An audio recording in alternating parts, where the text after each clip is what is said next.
Hello everyone, welcome to Winthrop in the World. I'm Paul Baskin, and with us today is Emma Gildesgame. Emma is a scientist and the Climate Adaptation Director at the Nature Conservancy here in Massachusetts. And Emma, you also study sea level rise, including here in the Winthrop area.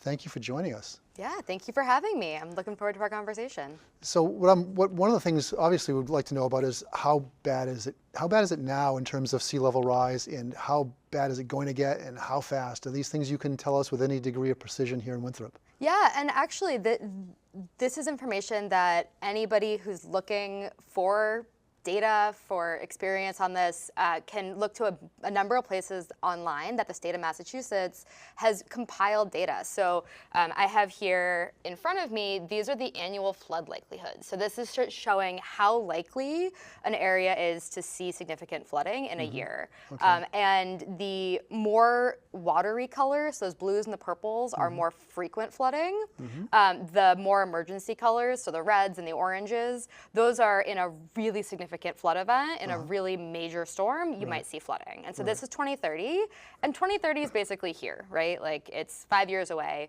We know people in Winthrop are already seeing flooding. Yeah, there's 9, the town has designated, or at least the Climate Commission has listed 9 hotspots in Winthrop that are already regularly flooding. That's what you're referring to? Yeah, and there's actually, if you go to mycoast.org, there's pictures, and you can actually contribute these images to a database that helps the state understand flooding. And so mycoast.org/mass, and you can see the images from Winthrop. So you can see the pictures here from 2024 and 2018. Here's some more from 2024. We've been lucky so far in 2025 to have a lot fewer major storm events, but people are still seeing sunny day flooding fairly frequently. And the areas that are going to see regular flooding really expand by 2070 as sea level rise continues to expand, and as our warmer, wetter climate in this area pushes bigger storms further inland. So flooding is a real serious problem that we're only going to see more of in years to come.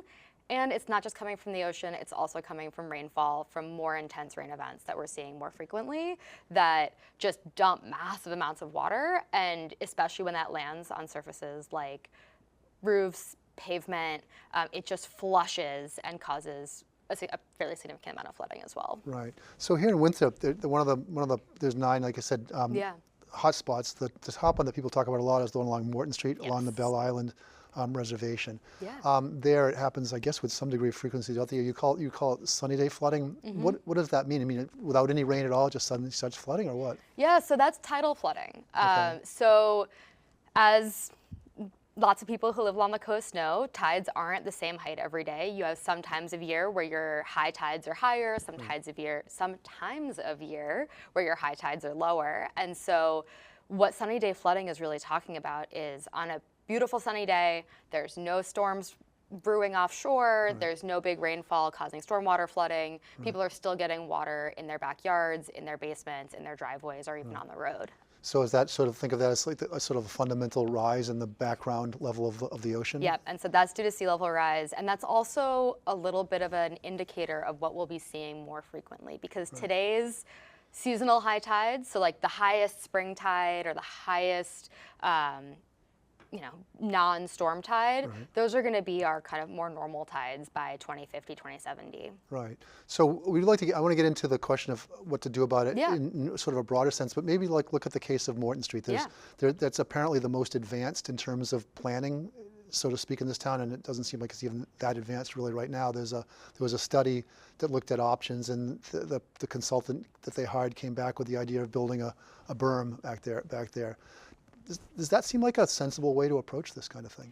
Yeah, so there's a lot of different constraints around the Morton Street area. So the Morton Street area, you have a lot of homes that are really low lying. Some of them already have some salt marsh vegetation in their backyard. So these are the same kinds of grasses that you see out in Belle Isle. And for those grasses to survive, they need to be regularly covered in salt water. And so there's homes at really high flood risk. The marsh also is playing a really important role in reducing flooding, because it acts like a sponge. So in a storm event, the marsh slows down water, it absorbs water, and we have a lot of data on marshes across the East Coast really preventing storm damage. So the marsh is really important and needs help in adapting to sea level rise. The people living along the marsh are really important and need help in adapting to sea level rise. And so both the marsh and the people are being squeezed between rising seas and our existing development. So it's a really, really complicated place. And there's been a ton of partners working in Winthrop, Revere, Boston, nonprofit partners, community organizations like Friends of Belle Isle Marsh that have been working together on this for a long time. And the berm is one of the ideas that is really thinking about how do we protect everybody in place. How do we make it so that people can stay where they are and not be flooded to a point where it's unfeasible to live there? Right. So on one of the discussions of the berm, it was pointed out that if you build a higher wall there, that might keep out the water from hitting the houses. But when it rains inside the town, it might actually keep the water in. So what do you do about that?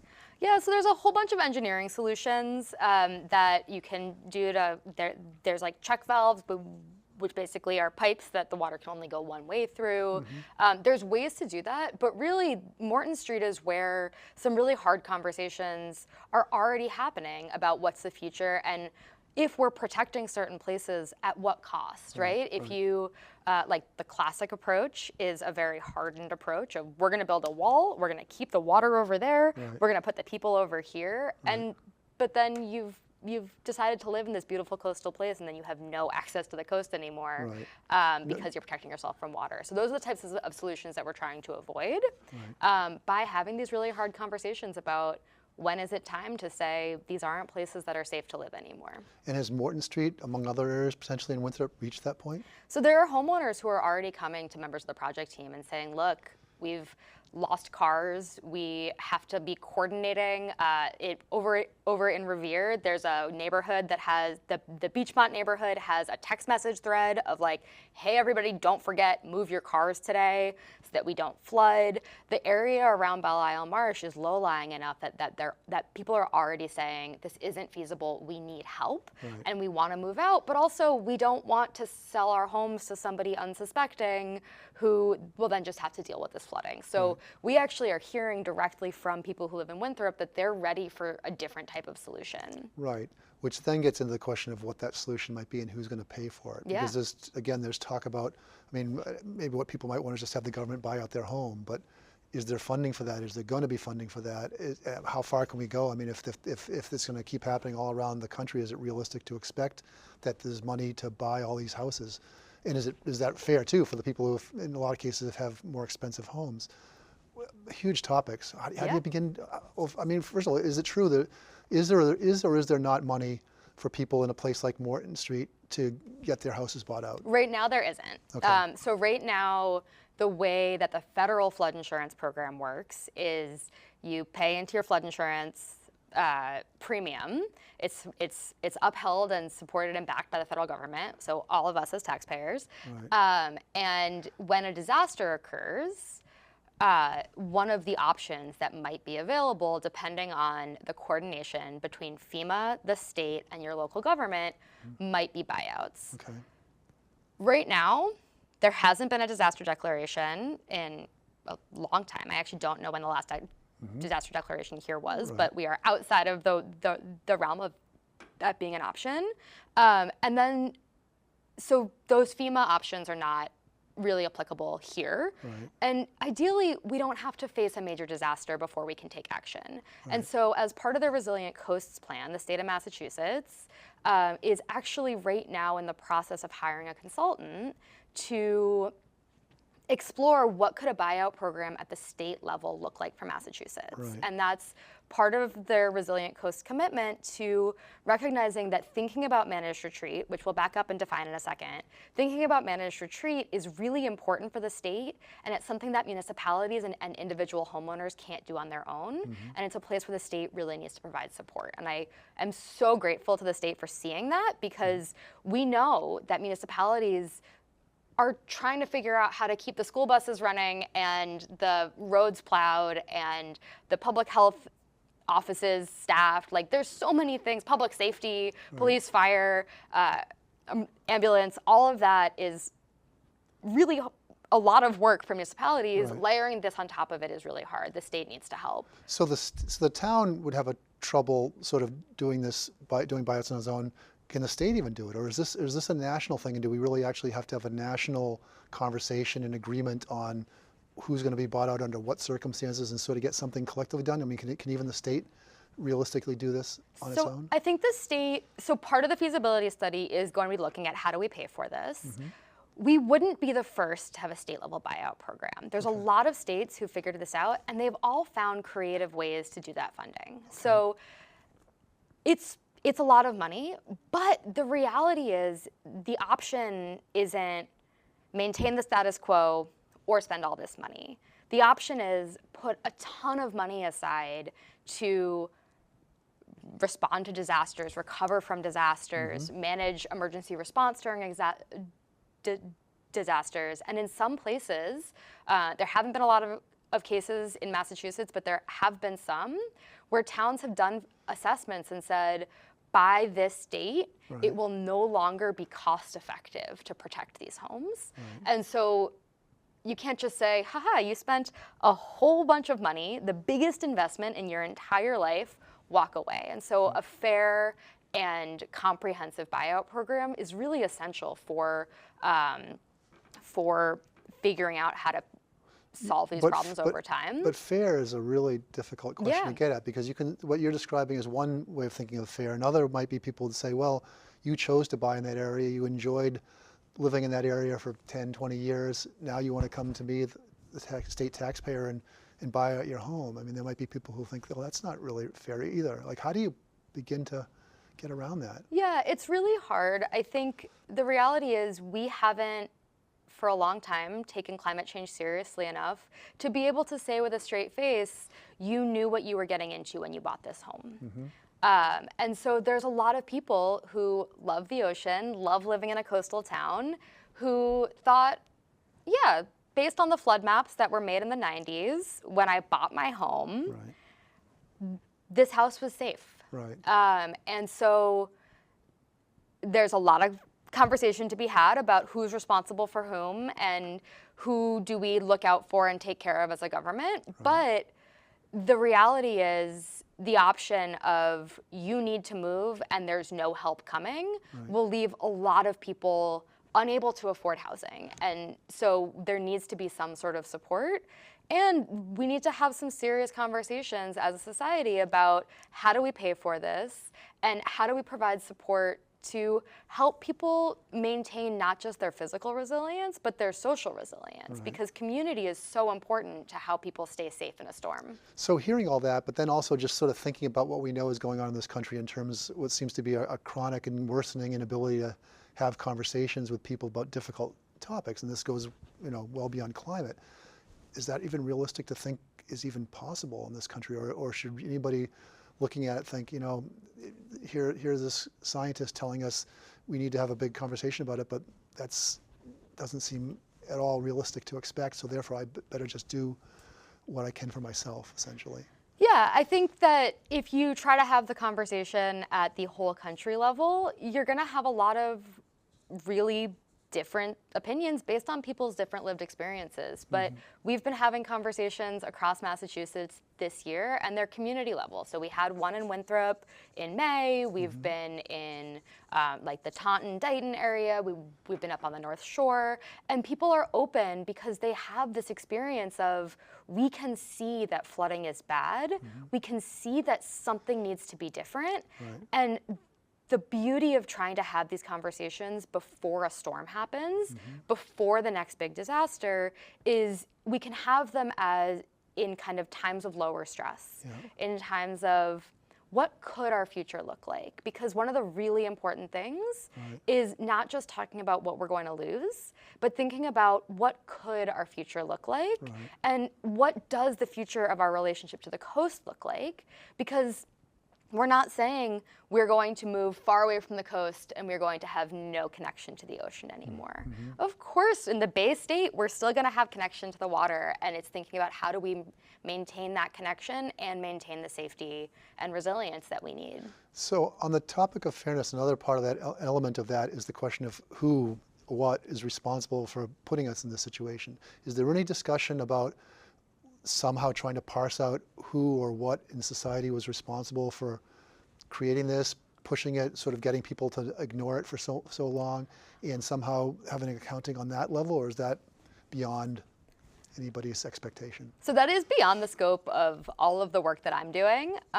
There have been lawsuits against oil companies trying to hold them accountable. There are places where there's damages that have been assessed, but that's really not something that I'm focusing on in my work. But once the consultant for the state is hired, as they explore what are the options for funding the needed resilience, the necessary resilience, that will cost a lot of money, I will let them figure out who might need to be held accountable. But my guess is that that's not going to be a big part of this picture.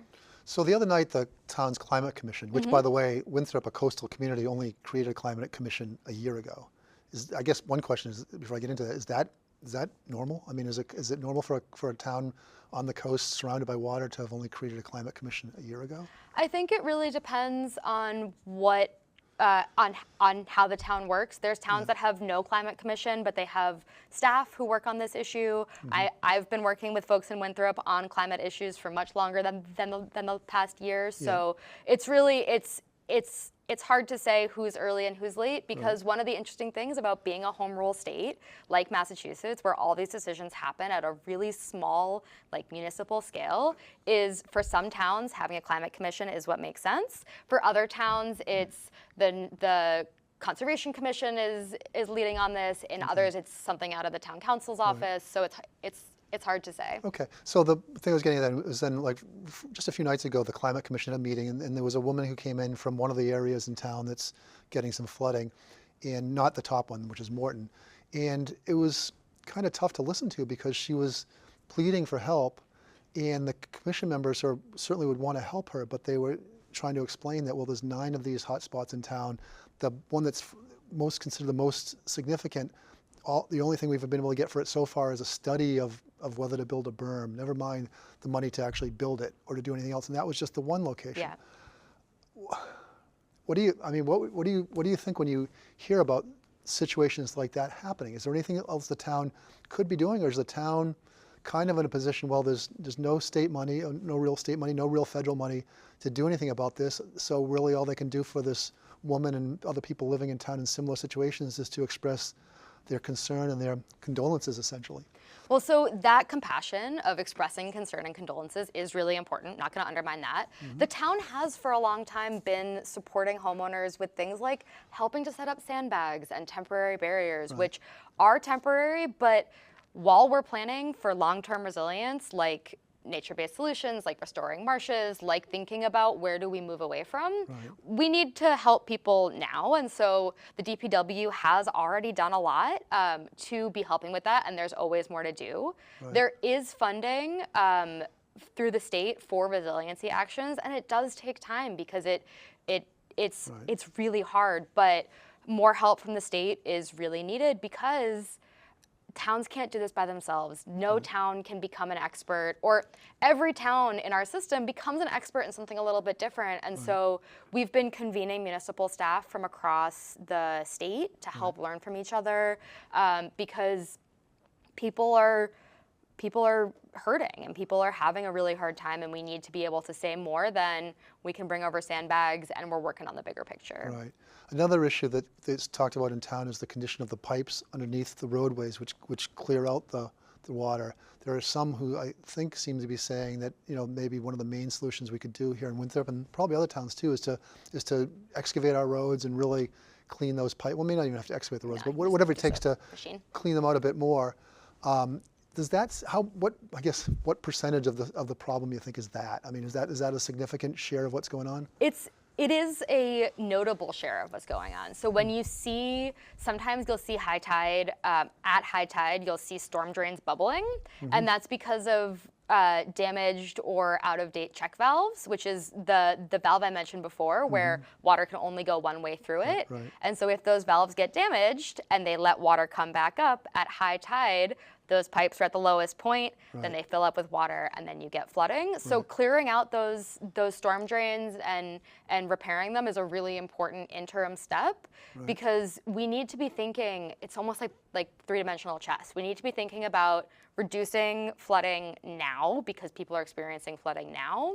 And we also really need to be thinking about the long term, because we're living in a world that is shaped by decisions that our predecessors made 50, 100, 200, even in some cases in the greater Boston area 400 years ago. We need to be thinking about what decisions are we making for the people who are going to be here 10, 50, 400 years from now. Okay. Winthrop, like every other town in Massachusetts, is subject to Proposition 2.5, which limits how much money they can increase taxes. And we just had an override in town for two things. One for the schools. Well, actually, the fire station, I guess, wasn't technically an override. It's a different mechanism. But anyway, there was money set aside for the new fire station and for the schools.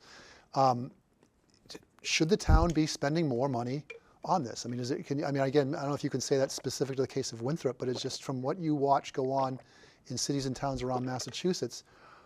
Do they need to face up to the fact that they just have to take more money than they are now spending on this issue and somehow doing it? Is there any way to sort of ballpark that? I mean, is that like a major new area of expense for towns, and Winthrop included, or is it kind of like, well, no, you really can't do much beyond what you're already doing kind of thing?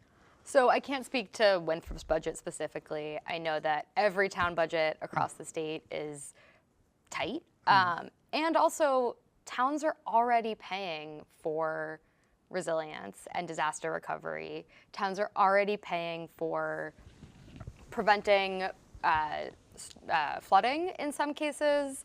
A lot of towns through the MVP program have been putting in specific projects to reduce flooding. And also, after storms, it's DPWs, it's the emergency responders, it's police, fire, and ambulance that are out there helping with recovery. So towns are already putting aside that money. At the very least, towns need to be recognizing that there's going to need to be more money to deal with more storms, and that paying up front to reduce damages later is often, if not always, a wise financial decision.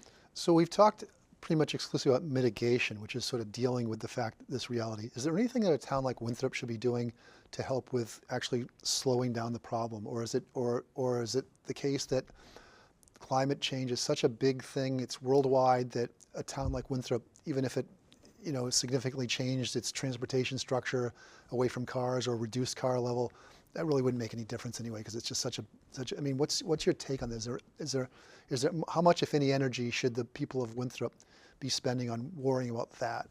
I mean, so my area of expertise is in managing the impacts of climate change that we're already seeing, but I do know that the things that we all do make a difference. So things like signing up for more renewable energy from whatever energy supplier you have is really important. In my town, we have town-wide negotiated rates for green energy.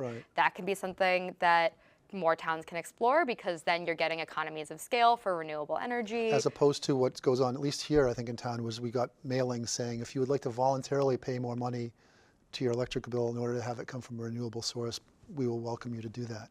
You're suggesting that maybe the way to handle that is have the whole town collectively decide to do it? Is that what I'm hearing? So community choice energy, I think it's a few, I'm trying to remember off the top of my head, it's like a couple $100s more a year.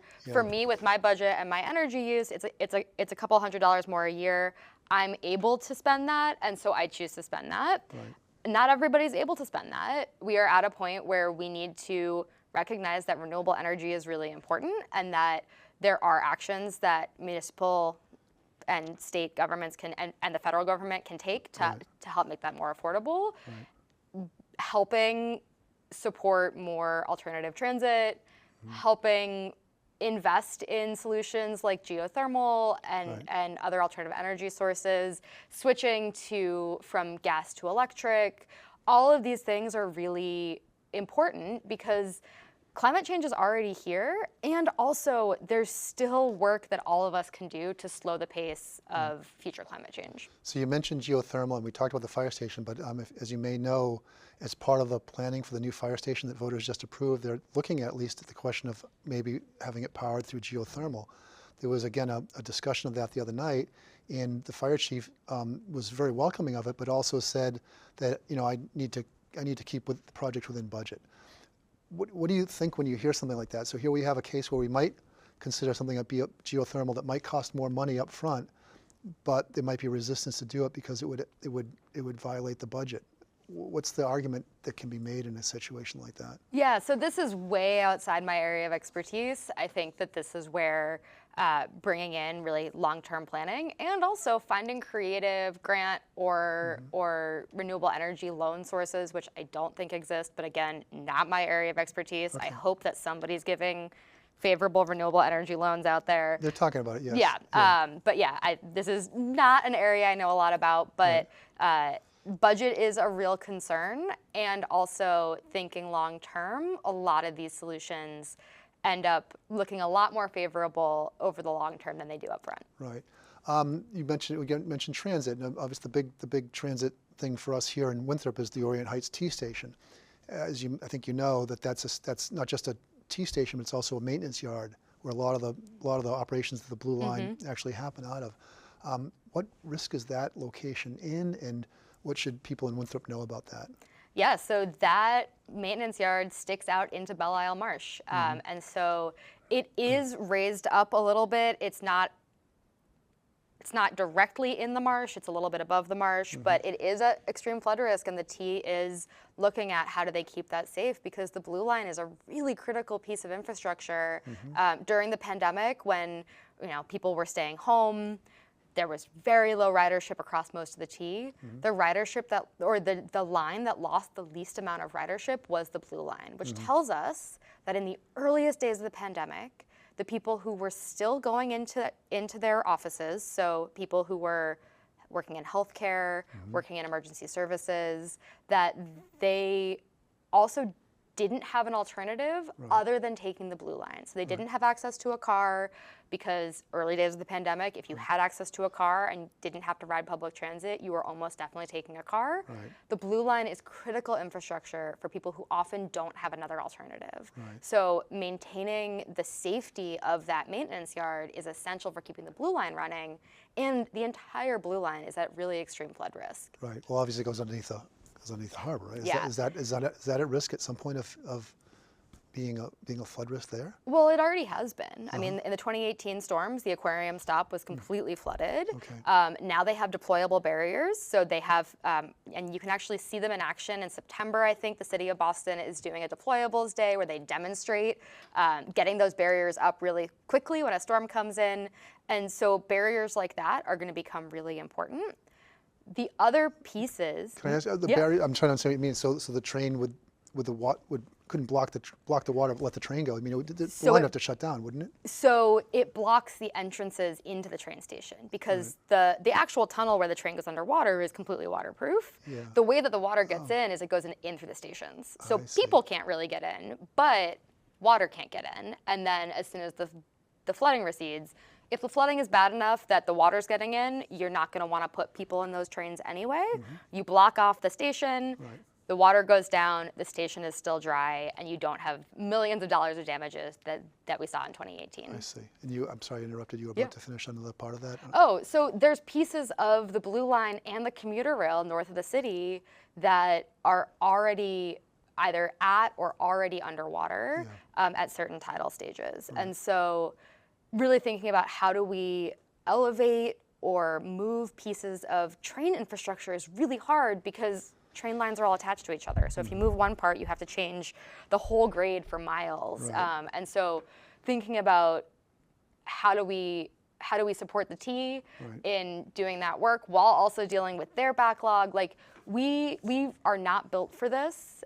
We are not built for the world that we've created. And so we have to really be thinking about what can we build for the future. So how can we build a world where instead of fighting water, we're working with water? How can we build a world where we are keeping people safe, where we are giving people the support they need to have safe and affordable housing, and that they can get around to the places they need to be in ways that are convenient and affordable, that we kind of have this opportunity because we know that the way that we're built right now is not going to continue to serve us for the next generation. How do we build a future that works better? Yeah. Well, huge topic. Yeah. Emma Gildesgame, she is a scientist and a local director for the Nature Conservancy here in Massachusetts. Yeah. Thank you for your time. Thank you so much for having me. Yeah. Great.